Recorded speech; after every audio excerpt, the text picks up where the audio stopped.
mengadili dalam eksepsi, menolak eksepsi tergugat 3 dan tergugat 4 seluruhnya dalam konvensi pokok perkara. 1. Mengabulkan gugatan tergugat untuk sebagian. 2. Menyatakan tergugat 1, 2, 3, dan 4 ingkar janji dewan prestasi. Doa kita itu yang jangan sampai kita lupa bahwa kemenangan ini semata-mata karena usaha kita tidak, tapi karena bantuan dan pertolongan dari Allah Subhanahu wa taala. Saya setiap habis sholat, minimal sholat subuh, selalu berdoa, Allahumma afriq alaina sabra wa sabbit aqdamana. Silakan Pak. Alhamdulillah Pak. Jadi begini Pak, posisinya statement saya hari ini bahwa kejayaan itu tidak selamanya jaya. Di atas itu tidak selamanya di atas. Jadi suatu saat kita di atas jangan sombong, ketika kita di bawah juga jangan bersedih. Maksud Pak Jeni, Yusuf Mansur selama ini sombong Pak? Selama ini menurut saya mereka selalu di atas angin, mengatakan seolah-olah tidak ada yang bisa mengalahkan Pak. Merasa tidak ada yang bisa mengalahkan. Nah, hari ini saya membuktikan gugatan saya di Pengadilan Negeri Jakarta Selatan sudah dimenangkan. Kemudian saya menagih janji saya terhadap Yusuf Mansur. Kalau ada putusan yang menang, kalau ada putusan pengadilan yang menyatakan saya salah dan saya harus membayar, Yusuf Mansur akan membayarnya. Hari ini hari ini Yusuf Mansur, Jam'an, engkau sudah kalah di Pengadilan Negeri Jakarta Selatan. Tepati komitmenmu itu. Oke. Ya. Pak, pesan terbalik Pak.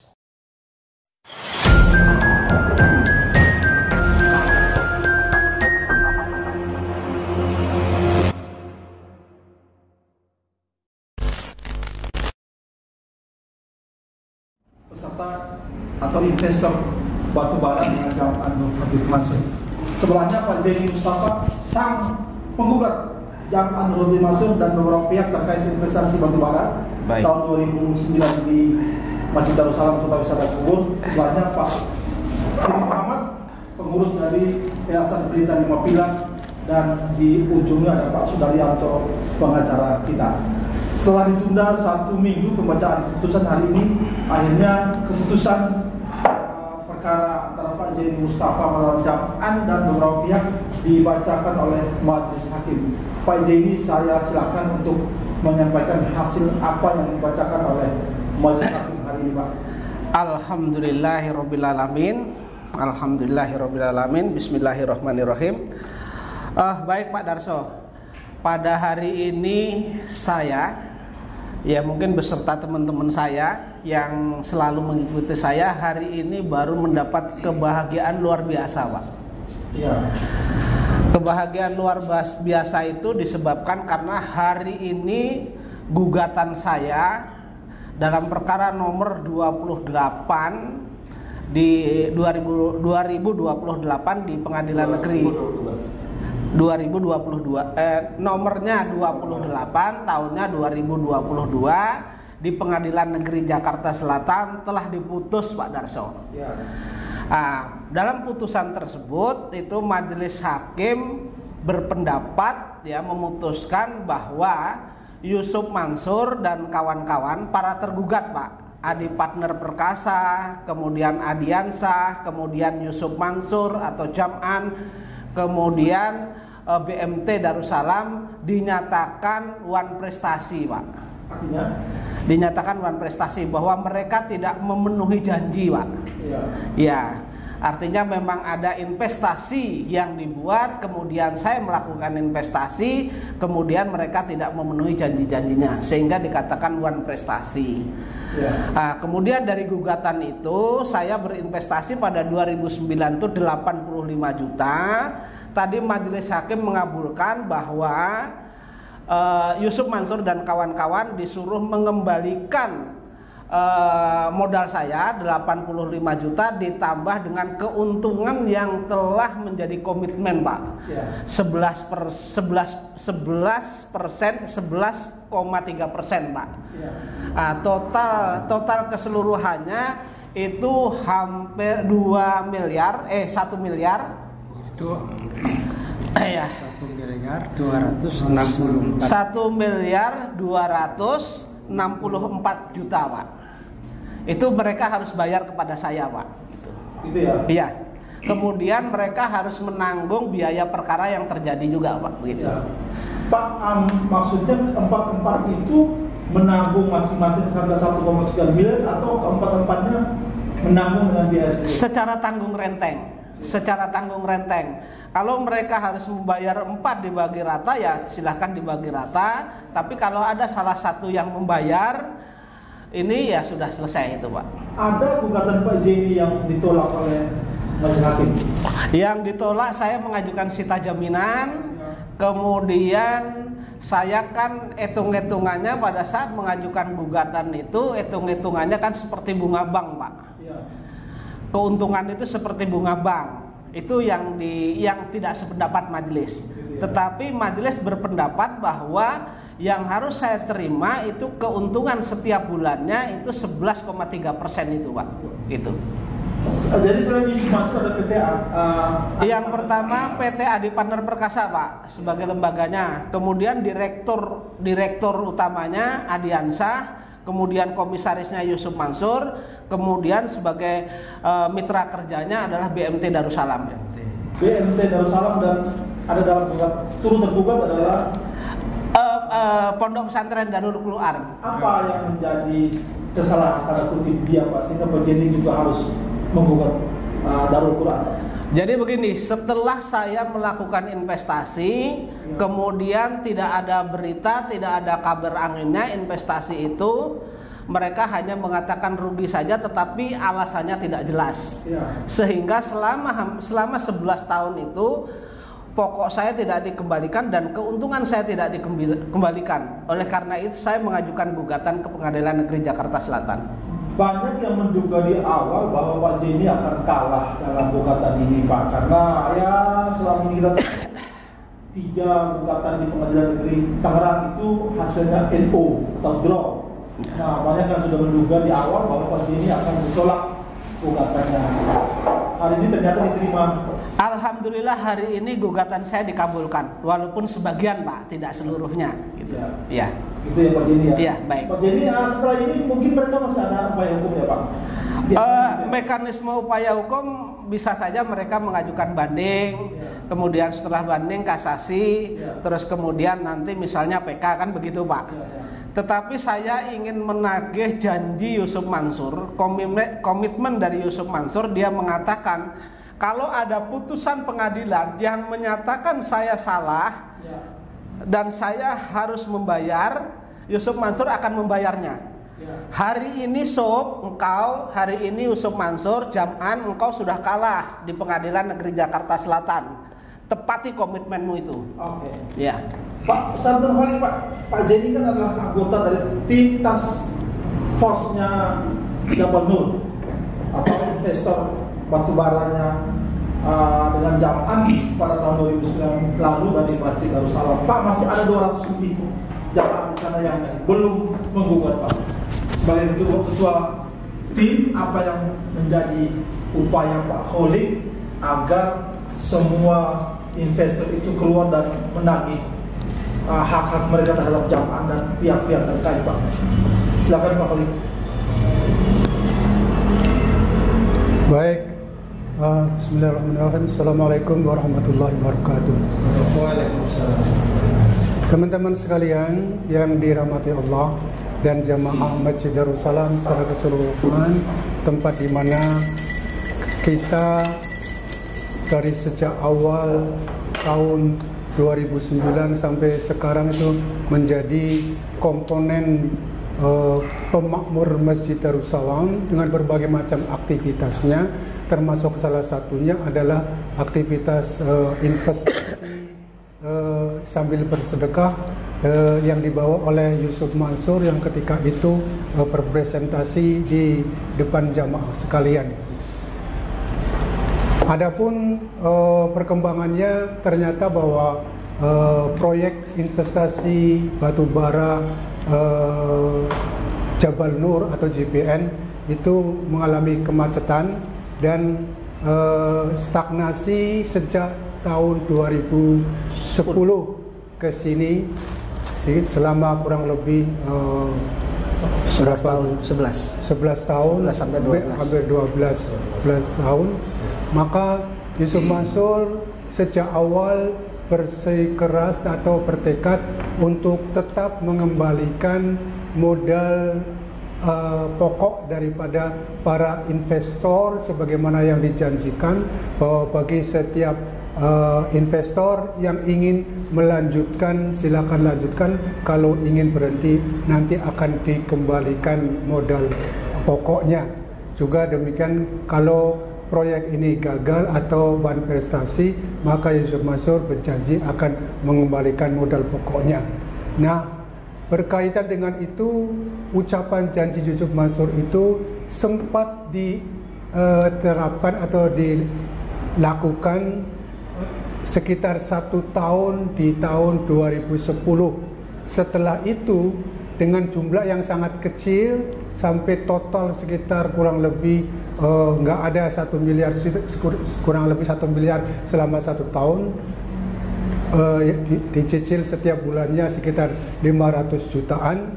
Maka kami para investor membentuk suatu paguyuban atau persatuan, tim task force untuk mengurus dan memperjuangkan agar janji Yusuf Mansur itu ditunaikan, dilaksanakan sebagaimana mestinya. Tetapi apa dikata Yusuf Mansur nggak mengembalikan sebagaimana mestinya, tetapi bikin narasi di YouTube atau di mass media, di media sosial yang macam-macam, yang intinya beliau itu tidak bersalah dalam hal ini, beliau tidak mau bertanggung jawab dalam hal ini karena beliau merasa sudah mengembalikannya semuanya. Bahkan ada satu jamaah, ada satu investor yang dikembalikan uangnya sekitar 23 miliar. Ceritanya begitu. Tapi tidak ada yang tahu kepada siapa. Ternyata setelah diusut-usut tidak ada satu orang pun yang memiliki jumlah investasi sebegitu besarnya sehingga Yusuf Mansur harus mengembalikan. Pak Holik, terhadap teman-teman Pak Holik yang belum mau menggugat gimana Pak?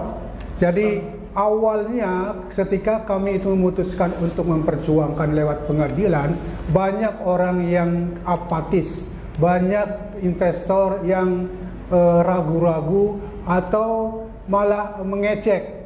Ada Pak? Ada beberapa yang mengejek atau menggembosi secara perlahan-lahan dengan memadamkan semangat kami untuk mengusut atau memperkarakan di pengadilan secara perdata.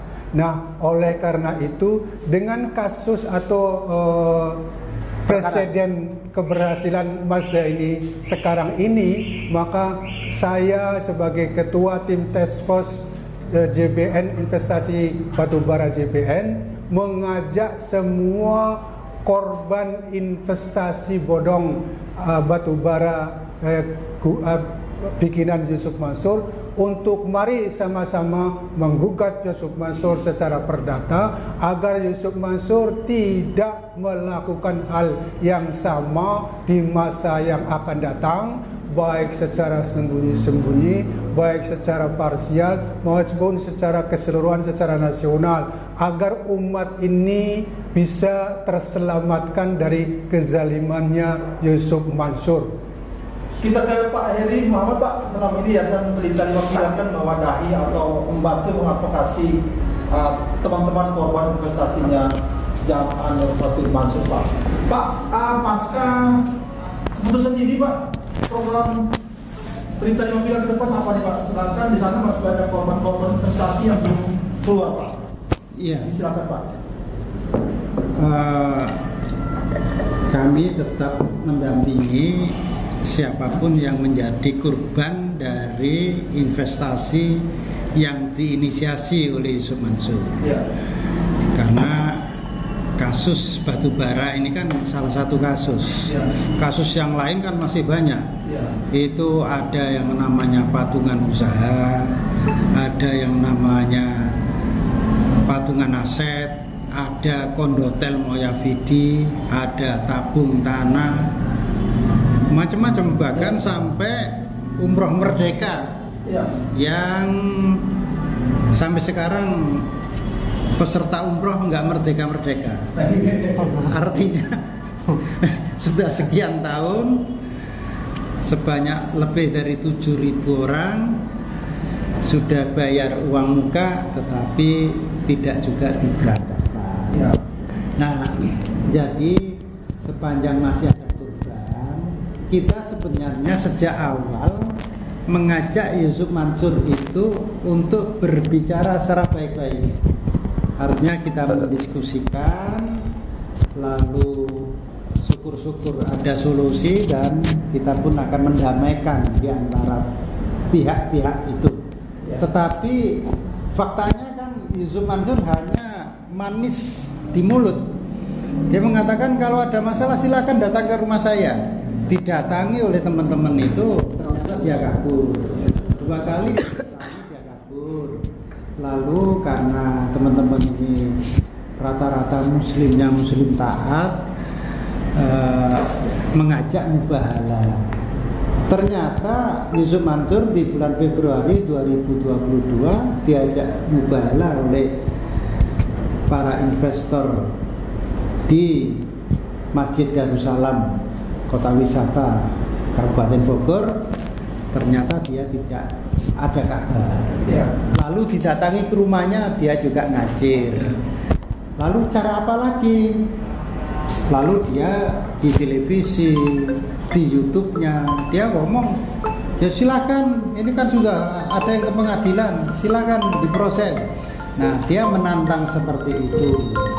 Memang di Tangerang sudah ada 4 kasus yang kita bawa ke pengadilan, tetapi 4-4-nya oleh hakim divonis draw, gitu kan. NU itu kan tidak ada yang menang, tidak ada yang kalah. Tetapi dalam kasusnya Pak Zaini itu karena baru konferensi pers, Bos. Baru konferensi pers. Dia baru konferensi. Betul lika-liku persidangan. Baru konferensi. Lalu baru konferensi pres. Nanti ya sebentar 5 menit lagi. Pak Zaini punya alat-alat bukti ya. Secara formil itu lengkap. Lalu 3 orang yang dijadikan saksi itu ada Ustadz Nur Khalik, ada Pak Erik Mustafa, ada juga Pak Arif. Itu juga secara telak memberikan informasi apa adanya dan semuanya membenarkan bahwa Yusuf Mansur itu memang menginisiasi investasi batu bara ini, bahkan di dalam masjid promosinya itu. Nah, jadi ya sebagian dari gugatan Pak Zaini dikabulkan, dan hakim menghitungnya memang sesuai dengan komitmen dari pihak batubara ya, yang 11 sekian persen. 11,3%. Tidak seperti hitung-hitungan bank lah. Ya, tidak seperti hitung-hitungan bank. Itulah jatuhnya tadi 1.264 juta rupiah.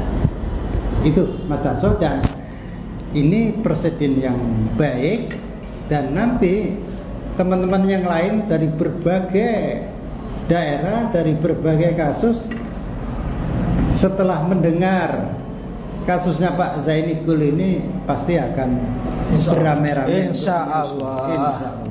Dan kepada Yusuf Mansur, ini adalah tanda-tanda ya redupnya nama Yusuf Mansur. Jadi marilah Anda itu bermuhasabah diri, bermuhasabah diri. Jangan sampai terus-menerus lari dari kenyataan. Introspeksi diri, muhasabah diri, dan perbaikilah akhlakmu itu jangan melakukan kebohongan budi. Kita berharap dan berdoa semoga Yusuf Mansur bisa sadar, insaf, dan akhirnya mengembalikan hak-hak para investor, tidak harus melalui sidang pengadilan. Terima kasih. Pak Sudaryanto, tim pengacara, apa sudah ada rencana atau persiapan untuk gugatan berikutnya terkait investasi batubara? Pak Sudaryanto, silakan Pak.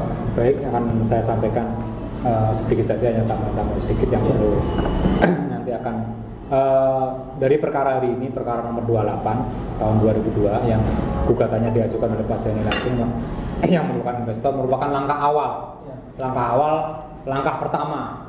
Langkah pertama kita udah siapkan beberapa gugatan yang nanti mungkin akan diajukan baik itu di Pengadilan Jakarta atau Pengadilan di daerah Bogor atau pengadilan lain yang menyangkut investasi batubara ini. Beberapa gugatan kita sudah susun. Banyak, Pak. Ya, banyak.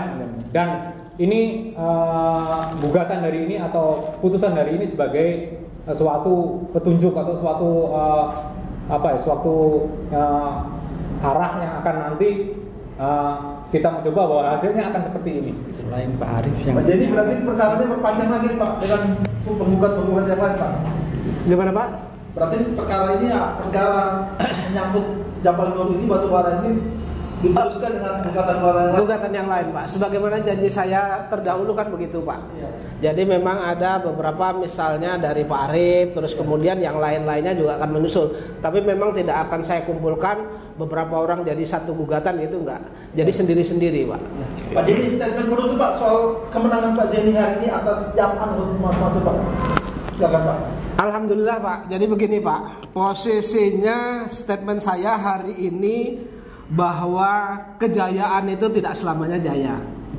Di atas itu tidak selamanya di atas. Jadi suatu saat kita di atas jangan sombong, ketika kita di bawah juga jangan bersedih. Maksud Pak Zaini, Yusuf Mansur selama ini sombong Pak? Selama ini menurut saya mereka selalu di atas angin, mengatakan seolah-olah tidak ada yang bisa mengalahkan Pak. Merasa tidak ada yang bisa mengalahkan. Nah, hari ini saya membuktikan gugatan saya di Pengadilan Negeri Jakarta Selatan sudah dimenangkan. Kemudian saya menagih janji saya terhadap Yusuf Mansur. Kalau ada putusan yang menang, mau dibayar. Begitu ya, begitu ya Pak? Pernah menyebut seperti itu. Oke Pak, jadi terima kasih banyak. Sama-sama. Atas waktunya dan selamat atas perjuangannya. Ya, silakan Pak Wali. Perjuangan ini adalah perjuangan yang cukup melelahkan. Ya. Untuk memperjuangkan nasib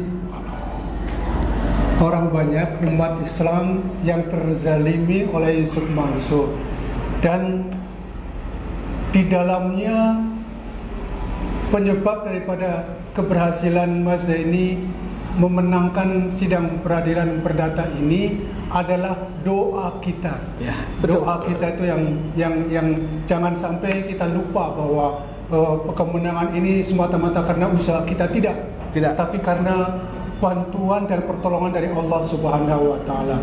Saya setiap habis sholat, minimal sholat subuh, selalu berdoa, Allahumma afriq alaina sabra wa sabbit aqdamana wansurna 'alal qaumil kafirin wansurna 'alal qaumil munafiqin wansurna 'alal qaumil zalimin wansurna 'ala Yusuf Mansur wasi'atihi ya Jabbar ya Aziz ya Kabir ya Mutakabbir ya Rabbal Alamin. Itulah doa saya yang selalu saya panjatkan untuk memenangkan dan mengalahkan Yusuf Mansur, karena selama ini tersebar image bahwa Yusuf Mansur tak terkalahkan. Tapi dengan doa itu, alhamdulillah Allah mendengarkan doa saya dan mengabulkannya. Terima kasih. Terima kasih Bapak. Sedikit saya tambah Pak. Jadi ikhtiar sudah maksimal, kemudian dilanjutkan dengan tawakal Pak. Itu tidak lupa kami. Dan terima kasih atas doa-doa teman-teman semua.